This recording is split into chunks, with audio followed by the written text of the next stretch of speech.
Scripture who can hear both sides and help you chart a path forward. That's obviously a key piece of this, isn't it? Absolutely. I mean, why go on arguing for 15 years or 5 years or 5 months for that matter? Bring in a third party, someone else who can help both of you hear each other, understand each other, and then find a solution rather than trying to win the argument. That's the value of an outside voice, in terms of a counselor. And listen, we all have conflicts, whether it's money or other things. We all have conflicts because we're human. And humans don't think the same way about everything. They don't have the same feelings. We don't have the same background. So we're coming to marriage with totally different backgrounds sometimes. So we need someone else who can help us hear each other and focus on finding a solution. I think that's certainly well said. Often we can feel like, well, if we have to resort to a counselor, quote unquote, or a pastor, we've failed. And I don't want to accept failure. And yet we all, at various points in our lives, need somebody who can journey with us. There's nothing wrong with that, right? Absolutely. That's what the church is all about. I mean, we're a community. We're not lone rangers, walking with just us and God. It's us, God, and the community. And listen, there are a lot of things that any one of us doesn't know anything about. And sometimes money's one of them. Yes.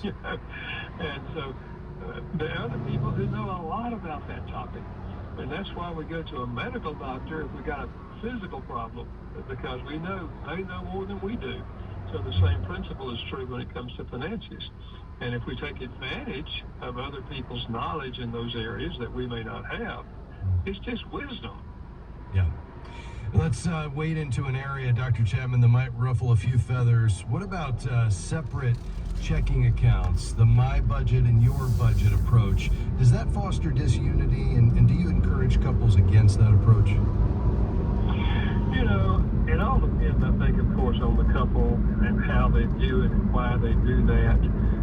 I've always leaned toward having, one account, and whether it's checking or whatever, one account, because it's our money. It's not my money and your money. It's our money. And so to totally separate the two, this is my money, you put all of your income into that, and they put all of their income into the other. It's not the picture of what marriage is all about. I'm not saying it never works. I'm just saying it's not the ideal from my perspective, because what we want to do is recognize we're together in this. We're going to make decisions in terms of what we give and what we save and how we spend our money. And so it's much easier, I think, if we work from one pot rather than working from two pots. Yeah, very good. And that's Sharon's question in Louisiana. Sharon, I know you all are just married in your late 60s. We've got just a couple of minutes before our time closes with Dr. Chapman. Tell us quickly what you're wrestling with. We would like to know, well, since we're both already established, we've been married 4 months, and should we have all joint checking accounts or some joint? That's just what we're...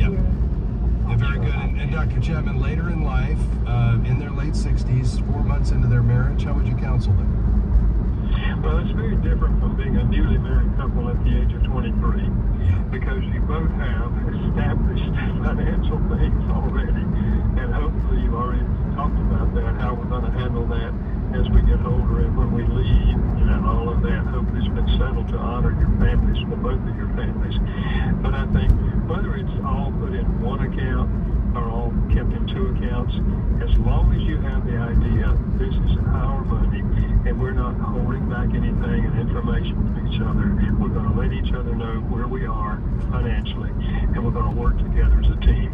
So there may be some things that you would decide to keep separately, but I think the working budget, I think, would typically be put where the funds are put together. That's my thought. Yeah, very good. Sharon, congratulations to you and your husband, and we're going to send you a copy of this book, A Couple's Guide to a Growing Marriage. I think it'll be a blessing to you, foster that communication that's so key, regardless of how you work it out mechanically. Having that unity, driving toward oneness, and open communication is so essential. So you stay on the line, and we'll get your information, get that book out to you as our gift. Well, Dr. Chapman, what a treat to have you with us today. We're so thankful for your ministry and for your time, sir. Well, thank you, Rob. Always great to be with you. All right, bless you. Well, folks, that was Dr. Gary Chapman. You can pick up a copy of this book, A Couple's Guide to a Growing Marriage, wherever you get books. Back with your questions after this. Stay with us. We are grateful to Chessman Wealth Strategies for their support of faith and finance. Their mission is to help clients make smart choices with their money so they can worry less, enjoy life, and ultimately become good stewards of the resources God has entrusted to them. ChessmanWealth.com. That's ChessmanWealth.com. The phone number is 214-572-2120. Investment advisory services offered through CWM LLC, an SEC registered investment advisor. Hello, I'm Sam Rohr, president of the American Pastors Network, a growing national network of pastors committed to the authority of Scripture and preaching the whole counsel of God. We believe biblical obedience is the foundation for revival, and impacting our culture for Christ is our duty. For too long, the pulpits of America have been silent on the important issues such as marriage and family and assault on our liberty. Join us in the battle for truth on Stand in the Gap weekend, Sunday evenings at 6 p.m. on American Family Radio, and visit us at AmericanPastorsNetwork.org. Paying too much for health insurance? Frustrated by high deductibles and increasing premiums? There's a better way. Christian Healthcare Ministries. CHM is a Christian community delivering a faith-based solution to the high costs of healthcare. Take control over your healthcare costs with a program from CHM that could save you up to 40%. Learn more and enroll today at chministries.org/faithfi. That's chministries.org/faithfi. If you enjoy this radio program, you're going to love all of the many different resources waiting for you at faithfi.com. You'll find more powerful wisdom, podcasts, articles, videos, and more from partners like the National Christian Foundation, Sound Mind Investing, and Christian Healthcare Ministries. Connect with the community of thousands of Christians striving to be good and faithful stewards, and check out all of the free biblical financial advice at faithfi.com. When you hear this is American Family News. You know what follows is the truth. Your news from a Christian perspective. Hundreds of teachers are going to have to walk into that school building, and they're forced to swallow political ideology, and in many cases violates their very faith and conscience. If you miss it at the top of the hour, American Family News podcasts are available at afn.net, and sign up for our daily news brief at afn.net. Are you a financial advisor or CPA seeking to build your practice on biblical wisdom? Not only does the Certified Kingdom Advisor education provide you with deep biblical insights, the CKA designation sets you apart. Each year, almost 50,000 people search for a Christian financial advisor. Join our community and share your expertise with clients looking for someone who shares their faith and values. Find more information at kingdomadvisors.com/getcertified. This is American Family Radio, a listener-supported ministry of the American Family Association.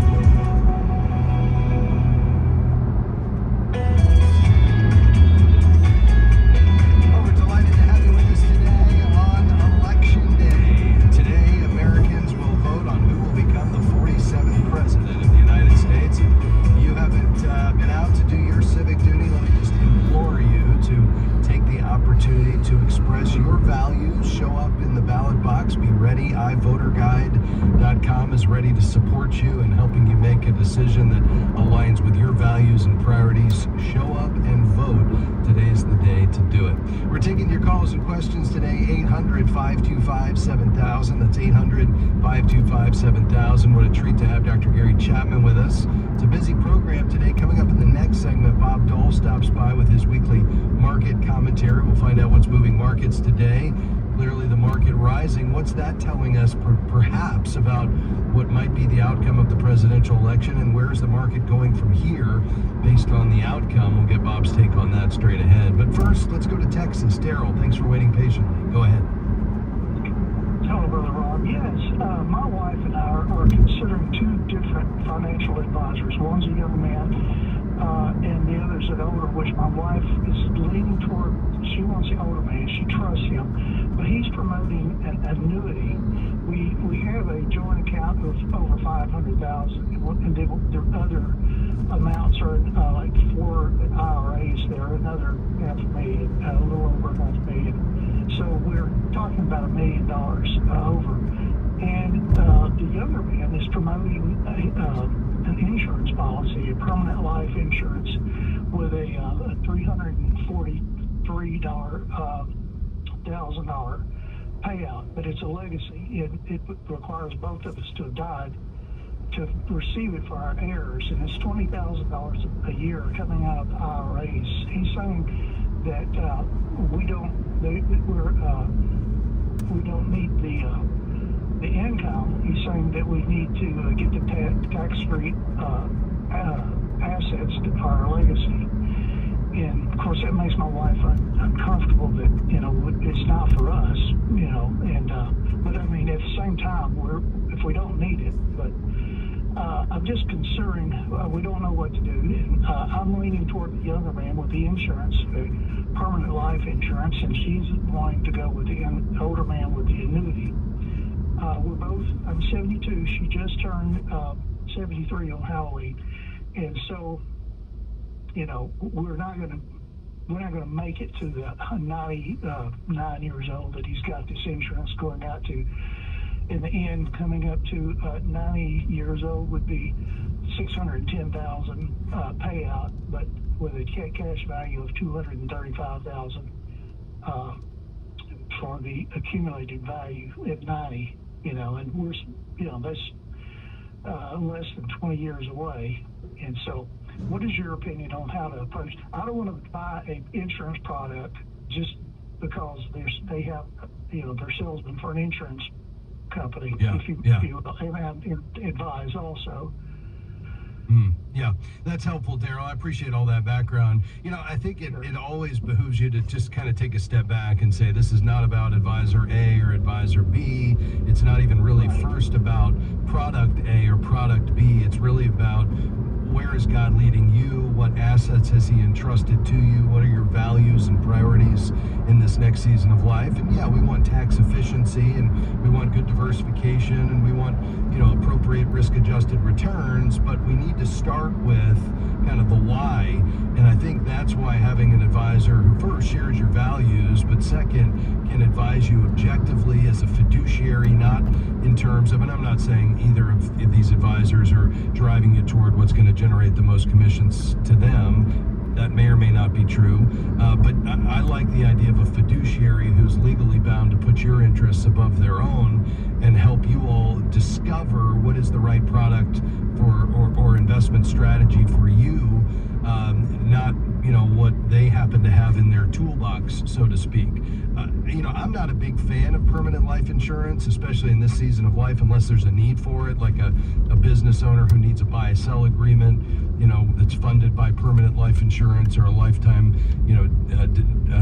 disabled or dependent, adult child or something like that, because, there's higher premiums. I mean, it's expensive, these permanent policies, and it's going to get more expensive over time. There's a lower cash value initially, there's high surrender charges, they're complex, and that would be true about the annuity or the life insurance. So, what I would like to do is start with not only a discovery process about who you are and where God is leading you guys, but secondly, what is your financial finish line? How much is enough? And I think that comes down to starting with your lifestyle.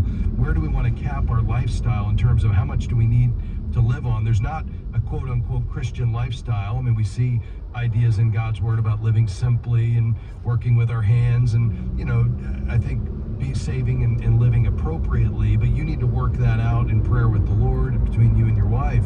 But I think once you decide, okay, this is what we need to live on per year or per month, and this is kind of the lifestyle we're committing to, then it's just a math equation to say, okay, how much do we need then to fund that for the rest of our lives? And are we sitting on surplus right now? I mean, the way the tax structure works is not really going to be with the assets you're talking about, any estate taxes or inheritance taxes. And so could you start giving some of it away right now and accelerating that opportunity? Could you enjoy some of it now and use it for other purposes, or give it to the kids, or whatever it might be? But I kind of like the idea of a third option, which is an advisor who can help you explore your values, discovery, set a financial finish line, giving you and your wife peace of mind, talking about how you might want to use the money as a tool to accomplish God's purposes. And then as an investment strategy, what about not using a product that's expensive and locks you up and it's complicated, but just investing it in a way that, reduces risk where appropriate, but still gives you full access to the money without all the fees and extra bells and whistles embedded in it? And that would just be a bond and perhaps smaller portion to stocks, maybe some precious metals, that type of thing. But what are your thoughts on all that? Well, my biggest concern is they're telling us we're not spending enough money already, so it's not a matter of that. We're living very comfortably, but we're not really extravagant. But my biggest concern is end-of-life care when it gets really expensive and you're needing 24-hour nursing care. That's because I've experienced that with my parents and her parents. When we saw them pass, it consumes all your money quickly. And that was my biggest concern. I don't want to be a burden on children and medical costs. Yeah. Well, a couple of thoughts on that. I mean, one would be you could buy a straight long-term care insurance policy, and the nice thing is you're in a situation, I typically say, for folks who have more than, $2 to $2.5 million in investable in assets, they don't need long-term care insurance because they can self-insure. For somebody like you, who's somewhere between $1 million and $2 million, you've got the assets to pay the premium on that. You could get a really, a great policy with a really effective daily benefit, even an inflation rider and some of the other bells and whistles on it, a short waiting period. And even if it, increases over time with the rising cost of healthcare in terms of the premium, you'd be able to absorb that. And then you kind of take that off the table because now you've got the appropriate policy that allows you and your wife to have peace of mind. And now again, you're freed up to just invest that in a way that makes sense and use it. I also wouldn't buy into the idea that you're not, quote, spending enough. That's between you and the Lord, and there's nothing wrong with living modestly. So I hope that gives you some ideas. If you want a kind of a third opinion here, I'd check out a certified Kingdom advisor there in Texas on our website at faithfi.com. But hopefully that gives you a few things to think about. Thanks for your call, sir. We'll be right back. Our thanks to Certified Kingdom Advisor Wade Chessman, President and Wealth Advisor, and his team at Chessman Wealth Strategies in Dallas for their support of faith and finance. Their goal is to help their clients expand their understanding of biblical financial principles and how to implement them. The website is chessmanwealth.com. The phone number is 214-572-2120. Investment advisory services offered through CWM LLC, an SEC registered investment advisor. The FDA did approve this particular over-the-counter drug for terminating early pregnancies. This is a policy that not only should be challenged, it was challenged. This is a study that's done, and this is the data, this is the science. You can always question that and say, well, who is funding this research? Are these geared toward a specific outcome? But that also begs the question, where is our funding on our side for better studies? Anna Alice in the morning, weekdays at 7 Central on American Family Radio. Are you overwhelmed by financial fear and anxiety? You're not alone. At Faith Fight, we hear it every day. People weighed down by worries related to wealth and money.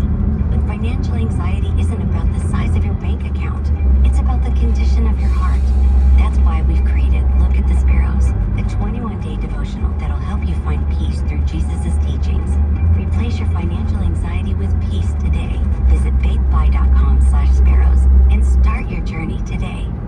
If the heavy burden of debt is robbing you of freedom and peace of mind, Christian Credit Counselors can help.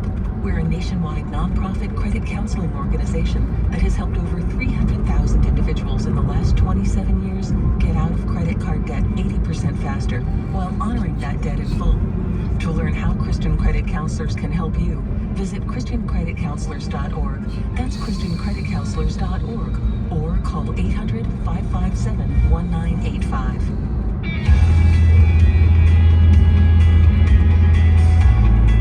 Great to have you with us today on Faith and Finance here on American Family Radio. It's election day, and well, the markets are green across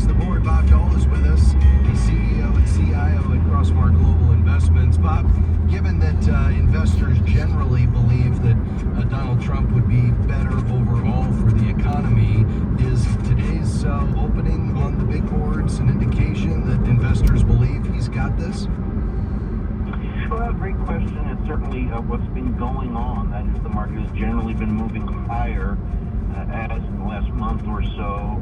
Trump has moved up in the polls and the betting markets, as it were. So that's probably partly the case. But the economy's got an assist in the markets as well, Rob, and that's been reasonably good too.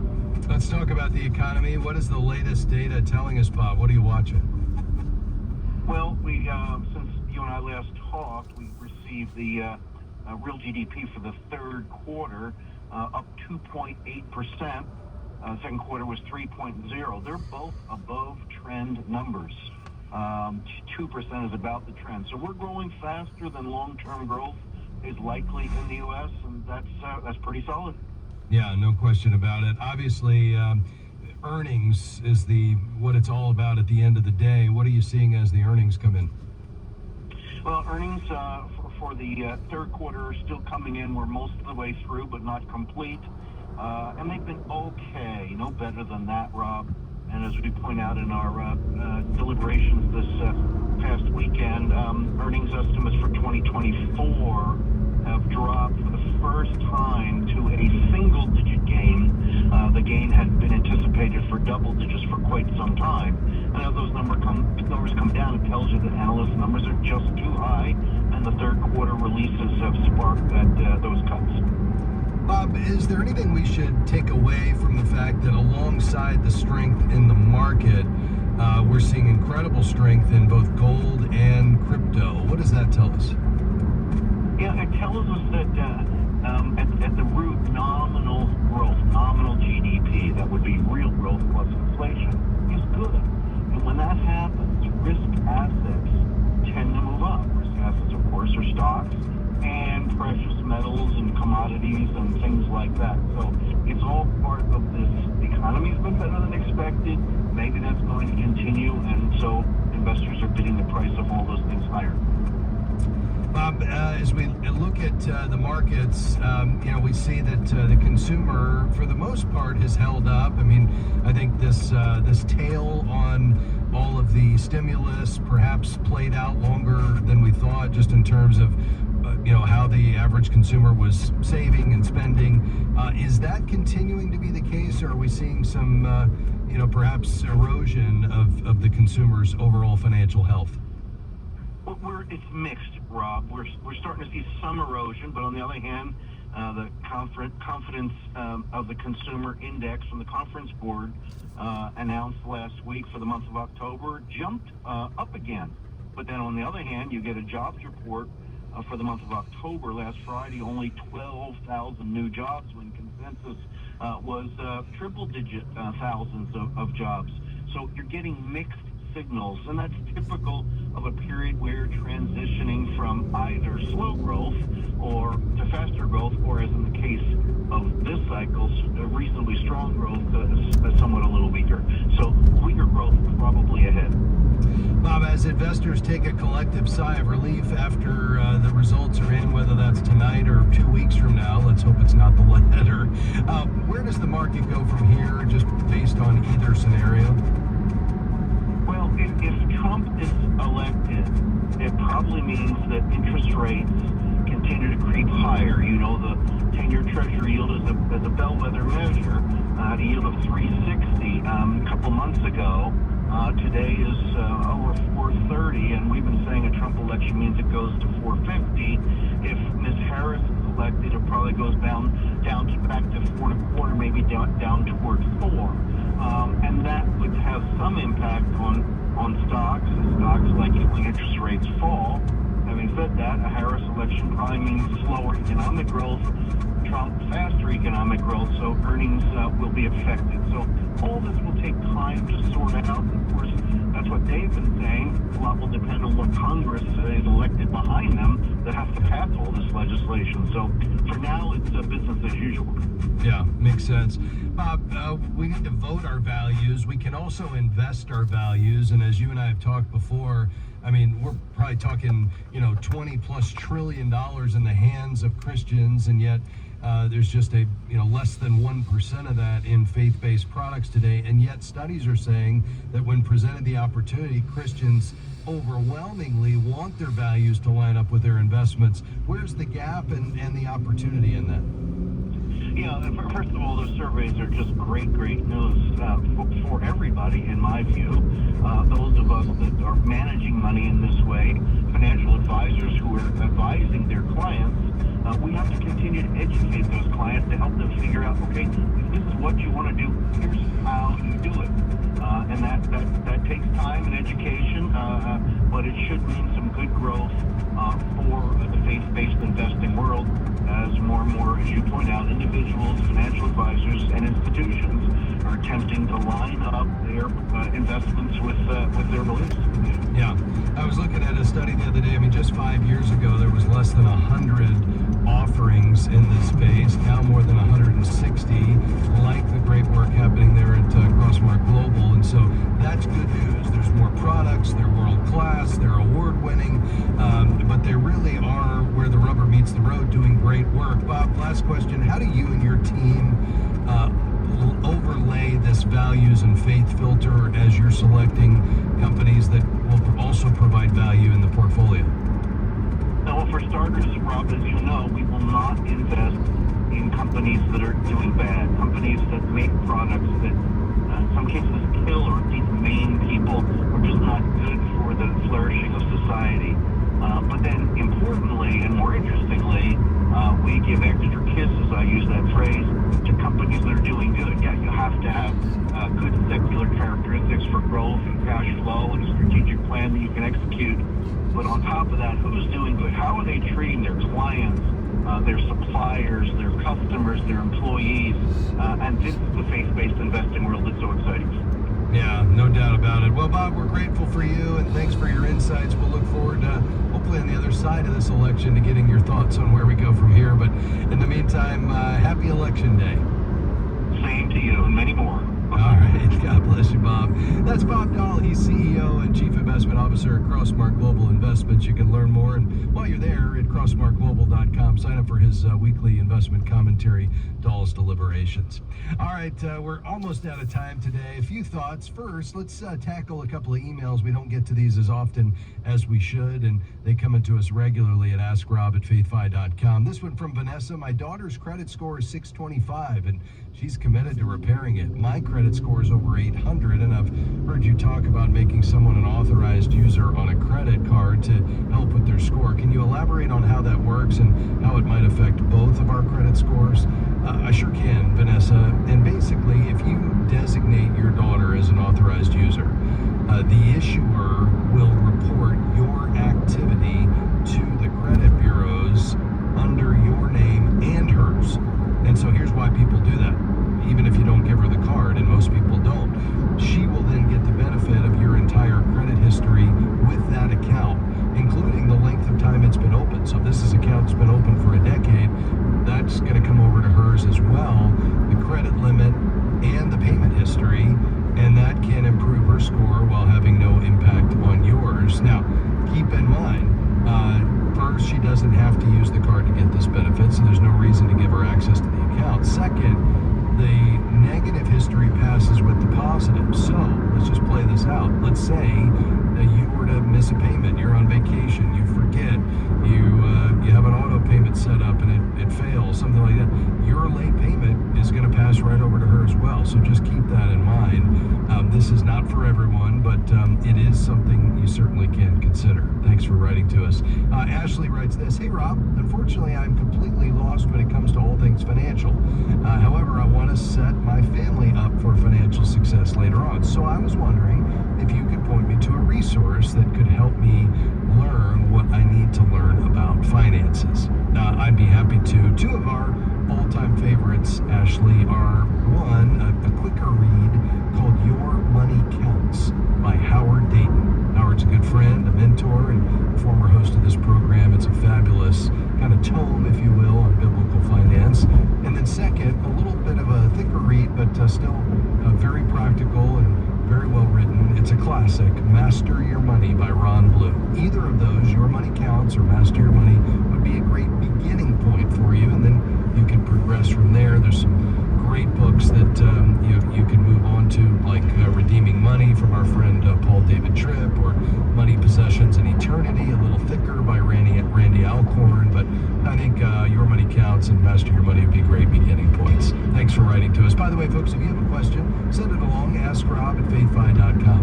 Hey, before we wrap up today, let me remind you, Faith and Finance is listener supported. We can only do this because of your support. So if you can make a gift between now and the end of the year, in fact, today would be a great day to do it. That would help us finish the year strong, prepare for another year of ministry here at Faith and Finance. Gifts of any amount, 50, 100, 1,000, 5,000, it all goes to helping us equip more faithful stewards in the area of financial management. Just go to our website, faithfi.com, and click Give. That's faithfi.com, and click Give. You can give one time, or if you give monthly at $35 or more, you'll become a Faithfi partner. You'll get our new quarterly publication that launches in January. I can't wait for you to see it. It's incredible. And all of our new studies and devotions pre-released to your door as a part of being a Faithfi partner. Again, faithfi.com. Just click Give. Folks, thanks for being with us today. Get out there and vote. Big thanks to my team today, Taylor Stanrich on research, Sandy Dickinson handling our phones today and doing an amazing job as always, and Mr. Devin Patrick, producer. For Bob Dahl and Dr. Gary Chapman, I'm Rob West. It's been a true delight to have you here today. Come back and join us tomorrow. We'll see you then. Bye-bye.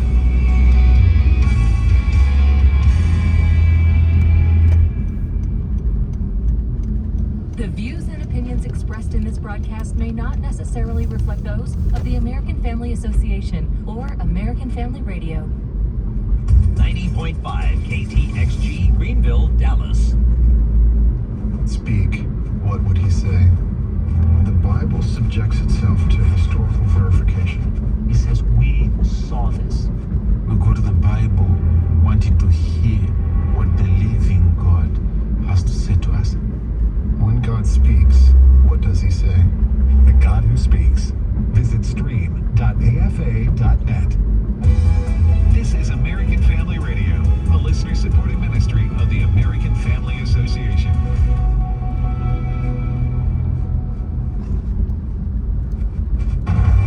American Family News, I'm Rusty.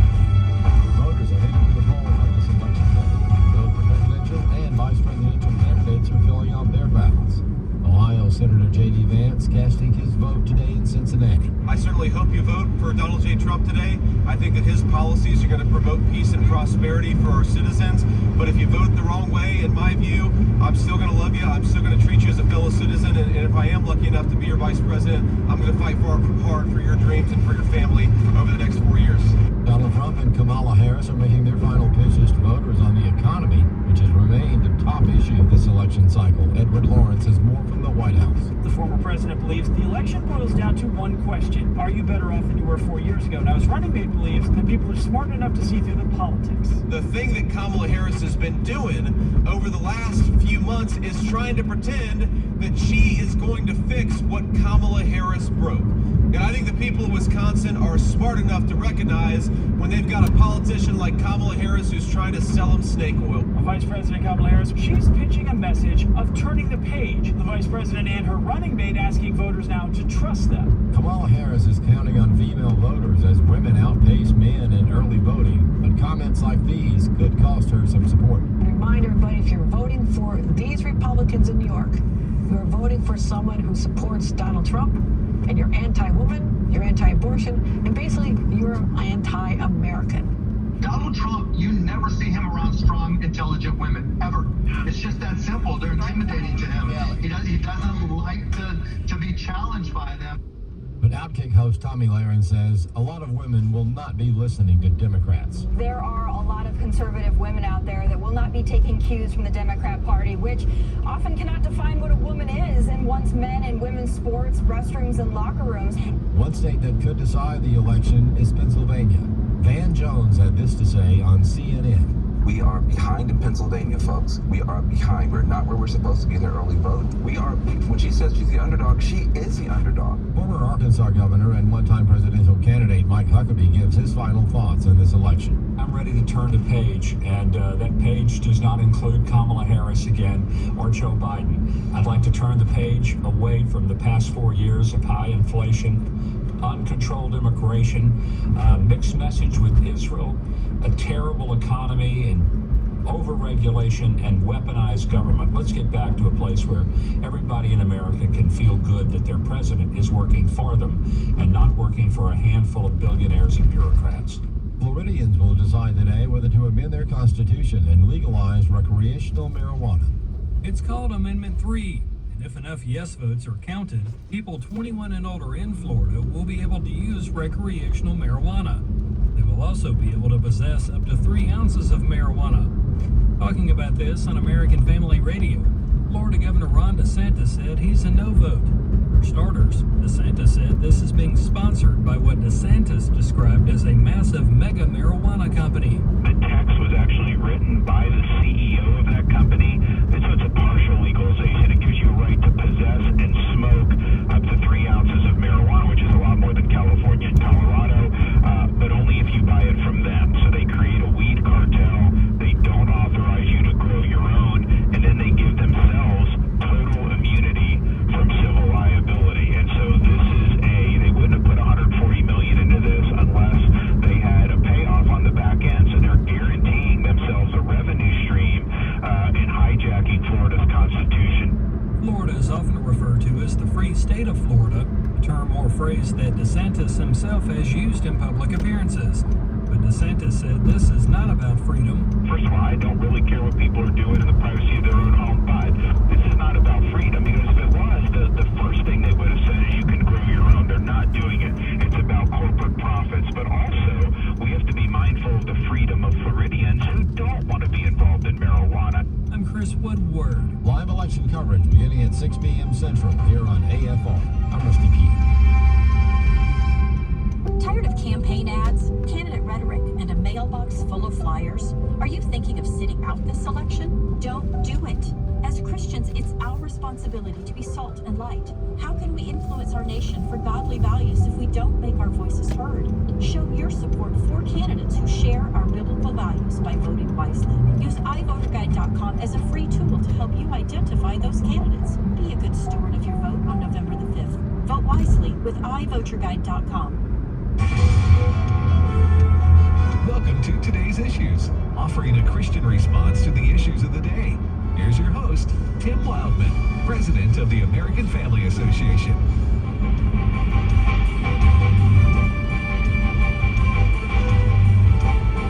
Hey, good morning, everybody. Welcome to Today's Issues on the American Family Radio Network. Thanks for listening to AFR on this election day. Across the country, it's Tuesday, November the 5th, 2024. Finally, Tim Wildman here again with Fred Jackson. Good morning, Fred. Yeah, couldn't agree more. Glad it's here. And Chris Woodward. I had dark hair at the beginning of this year. Well, and Brother Ray Pritchard. Good morning, Ray. Good morning, Tim. How you doing today? Doing well. Give us a good word from the Bible, brother. Well, how about on this election day? How about Philippians 4:6? Be anxious for nothing. When the great J. Vernon McGee was going through the Bible and came to this verse, he said, our problem is we want to translate it, be anxious for some things. Be anxious for a few things. You know, Tim, yesterday, I went to the grocery store and you could just see it on people's faces. You know, Fred, everybody feels it. We all feel the pressure, the concern, the worry, the fear. I mean, you just, it feels. I think everybody feels that, but Patrick Mahomes. I don't think he feels any pressure. He just drives the Chiefs down the field. Yeah, we're not feeling any pain in Kansas City. Right, yeah, but I'm talking about the game last night. After that overtime victory, Patrick. But you're right. People are anxious and nervous and, anticipating what might or might not happen. Yeah. So, Fred, I'm sorry, I interrupted your thought. Was that, go ahead. Oh, let me just get one other thing. Yeah. Look, it does feel like the national blood pressure's gone up about 80 points in the last few weeks. I mean, we're kind of just almost off the scale here. So here's a good word if you believe in Jesus, and I think most of our listeners do. Be anxious for nothing. Not about the election or the outcome, but in everything. Here's God's prescription for anxious care. But in everything, including today, my friends, by prayer and petition with thanksgiving, present your request to God. And I got a quick question and a quick answer. Where is God today? Well, let me tell you where God is today. God is where he's always been, on his throne. He's seated on his throne in heaven. When chaos reigns on the earth, perfect peace reigns in heaven. Our God's got this. He's in control. If you haven't voted, by all means, go and vote. But don't spend the day fretting about everything. With thanksgiving, pray to God. Confess your weakness. Ask God to give you peace, because he says in verse 7, and the peace of God, which surpasses all understanding, will guard your heart and your minds through Christ Jesus. So